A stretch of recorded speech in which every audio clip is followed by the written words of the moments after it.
But let's move on to the 2016 presidential race. Over the last 5 days, there were two debates. One Republican and one Democrat, both taking place in Charleston, South Carolina. I thought I should sit for this one. See what I did there? It's a comfortable segue move. No one noticed a thing. So let's start with the GOP debate. It took place last Thursday, and it was like your average American divorce. Long, messy, and by the end, two people who had once affectionately stood by each other couldn't stand each other. That's right, Trump and Cruz, they were at each other's throats all night, starting when Cruz attacked what he called New York values. Everyone understands that the values in New York City are socially liberal or pro-abortion or pro-gay marriage, focused around money and the media. Not a lot of conservatives come out of Manhattan. I'm just saying. I'm just saying. Oh, Ted Cruz. The truth is, he's just upset because New York chewed up and spit out his Broadway dreams. Not all of us can be Elphaba, Ted. Yep, some of us have to be flying monkeys. So, to get back at Cruz, Trump made it personal. When the World Trade Center came down, I saw something that no place on earth could have handled more beautifully, more humanely than New York. You had two 100...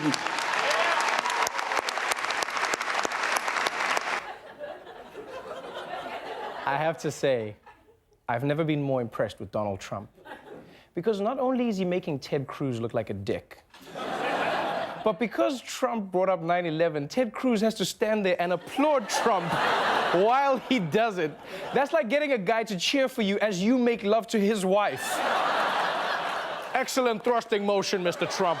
Can I get you a Gatorade? You're putting in quite the workout. But let's get to what the next president of the United States had to say. That's right, I'm talking about Dr. Ben Carson. He was asked if Bill Clinton's past affairs are relevant to this election, and he had this to say. Here's the real issue. Is this America anymore? Do we still have standards? You go to the internet, you start reading an article, and you go to the comment section. You cannot go 5 comments down before people are calling each other all manner of names. Where did that spirit come from in America? Are you serious? Half your opponents in this race are just comment sections with the campaign stuff. How's Ben Carson gonna say, oh, unless... Wait a minute, Ben Carson, did you just only discover the internet now? And don't get me started on what those 2 girls did to that poor cup.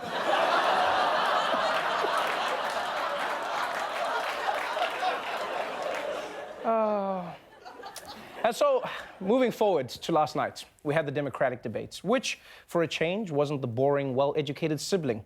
Bernie challenged Hillary on her Wall Street connections. Hillary challenged Bernie on his healthcare plan. And Martin O'Malley was challenged by the crossword book that he brought to kill time waiting for someone to ask him a question.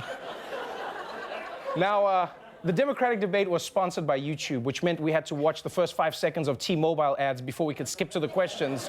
Questions that were being asked by YouTube stars. So, YouTube, meet Bernie Sanders. How would your presidency ensure that incidents of police violence are investigated and prosecuted fairly? Senator Sanders. I apologize for not hearing all of that question. Would you like me to read it back to you? Well, I'm sorry, what did she say? I'm sorry, I don't speak the YouTube. And later on, the questions from YouTube only got harder. Here's another question from YouTube. Senator Sanders.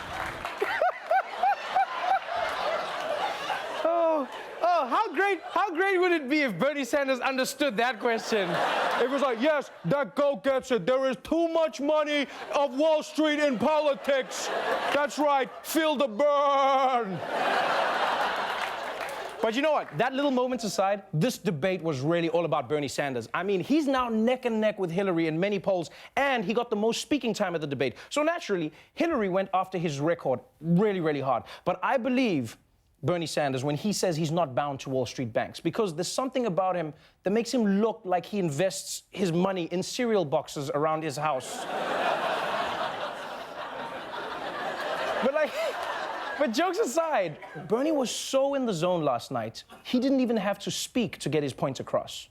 He's criticized President Obama. Senator Sanders called him weak, disappointing. He even in 2011. That is some serious, vicious side-eye.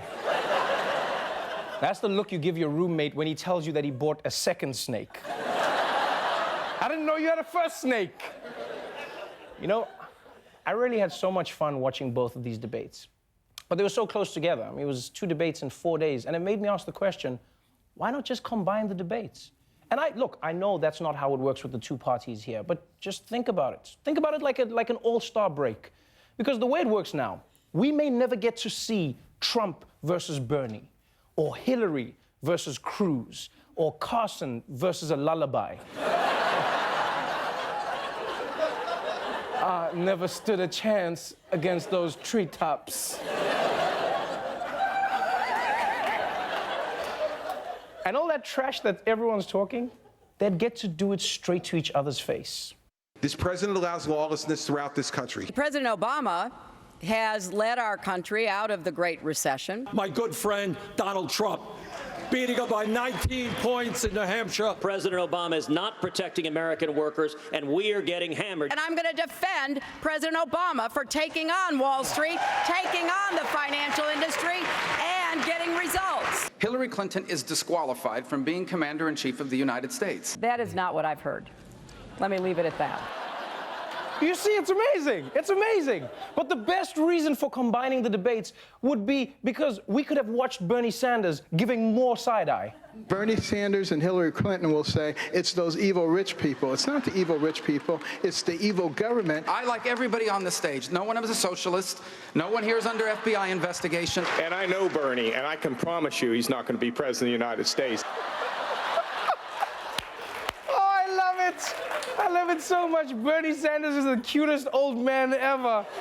It's like he's always being told that the cafeteria is fresh out of pudding. He just has...